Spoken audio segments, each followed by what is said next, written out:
Hi everyone, Dr. Keith Mirante here. I am with the lovely and talented Jessica Dean today. Thanks for being here, Jess. Oh, thanks for having me. Thank you. So Jess is, she's a CrossFit athlete. She is a gym owner. She's made it to the Northeast Regionals, and she's a registered dietitian. And the list goes on. She's a wife and a mom of 3 daughters. Okay. And so she is a busy lady. But the reason why I wanted to bring Jessica here today was because we're going to this holiday season, and I get tons of questions in the office, out of the office, about nutrition and how do we get through the holidays and what are some things that we can do to lose some weight. So I guess the first question is what are some of the common pitfalls that you see, not only just around the holidays, but what are some things that people can do to make some changes to their diet on a day-to-day basis right now?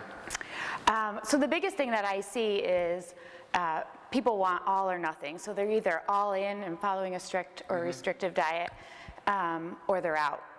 So I think finding a balance is really important, especially during the holidays. We want to make sure that we're enjoying the holidays, but we're also keeping our health and nutrition on point. So usually I tell people to start tracking. Using MyFitnessPal is a great tool that they can use. Great app, yeah. And it kind of will pinpoint any maybe trouble areas that they have, so they can kind of zero in on where they need a little bit of help. And then of course, working with a dietitian or with you, we can kind of help them navigate those difficult areas. What's cool about that app is that it really holds you accountable, and there's lots of things already in the app that you can plug and play, like whatever you may ingest is right there, and it gives you the calorie count. It's so cool, yeah. So. And they have the cool bar scanner, so you can just scan in your pantry and get immediate feedback, so it's good.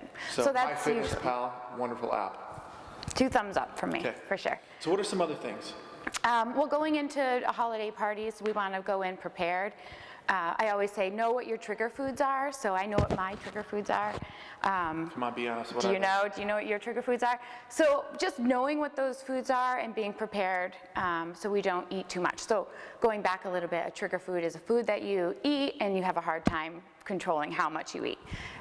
So knowing what those are is step 1. So like chocolates or pies or cookies or something like that? Yeah, chips is usually a big one, ice cream, things like that. Grandma's pie, So I tell people going into the holidays, if you know those foods are going to be around, like you're going to your aunt's house and there's going to be great pies there, then eat a little bit more healthful in the beginning part of the day and look forward to that treat at grandma's house or whatever, and really enjoy it. So I always say, follow the 3-bite rule. So the first bite, you kind of savor the taste, and the second bite, you enjoy it a little bit more. The third, you say goodbye. So you take a bite and then you put the plate away.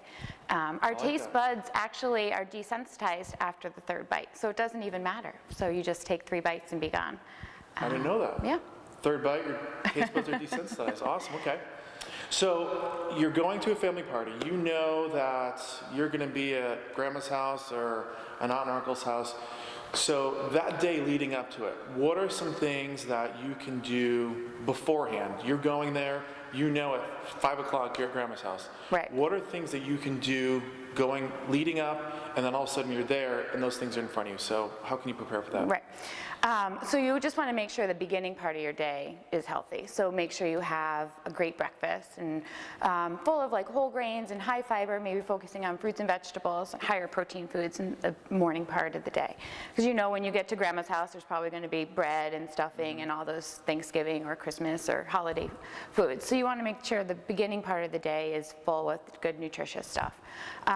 When you get there or wherever your destination is, I always say move away from the food table. So if I'm seeing you for the first time in a year, let's not hang around the appetizer table and chat. Let's go outside or go for a walk or go sit on the couch and watch football and chat and catch up.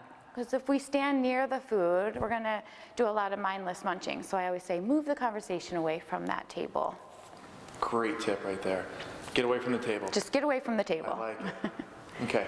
So again, everyone thinks that Thanksgiving through Christmas, even New Year's, is the holidays. So, I always like to hopefully see my patients at least maintaining their weight through the holidays. Right. Of course, I mean, dropping a couple would be great, but so if that person asks the question, what are some things, let's say 3 things that you can do to lose 5, 10 pounds, what are the 3 most important things that you can do to drop 5 or 10? Okay, first I want to go back just a little bit. Research shows that most people gain about 4 pounds during that holiday season. Yeah, it doesn't sound like a lot, but research also shows that you never lose those 4 pounds. So when we see that gradual weight gain with age, those 4 pounds are contributing to that weight gain over time. So those are with you a lifetime? Yeah. Okay. So another reason to really maintain a good healthy weight and some good healthy habits through the holiday, because those 4 pounds over 10 years are going to add up. Wow. Right? Yeah. So going into the holidays, 3 things that you can do to kind of maintain your weight. I would say, find a good physical activity that you like to do, whether it's, starting to walk, hitting the gym. We really want to use MyFitnessPal or some sort of nutrition tracker that will help you stay on track. Because that also not only tracks the foods you're putting in, but also your expenditure, right? Right, Okay. right. So you can see, if you're eating too much for your activity or for your body. So that is a great. It really is a great little tool to have. So number 1, get the MyFitnessPal. Yeah, yes. MyFitnessPal, start some sort of physical activity, and then just be a little bit more mindful about what you're putting in your mouth. And moving away from the table sometimes is the easiest thing. So, Awesome. Yeah, so those are some good things. Lack of physical activity and poor diet has contributed to about 14% of American death in 1990s, according to JAMA. Yeah. So that's a lot, and most of those are preventable. So if we can just get a little bit more physical activity and a little healthier diet, we can really prevent some of those chronic diseases and deaths in the U.S. So there's a lot of benefits to eating and moving. Absolutely. Yeah. I'll be here. I'll be here over the holidays for sure. So again, this is Dr. Keith Mirante with Coastal Chiropractic. We have Jessica Dean, dietitian, CrossFit gym owner at Hammonasset CrossFit here in Madison. So everyone, thank you for tuning in and watching these helpful holiday tips. Thanks, Jessica. Thanks for having me.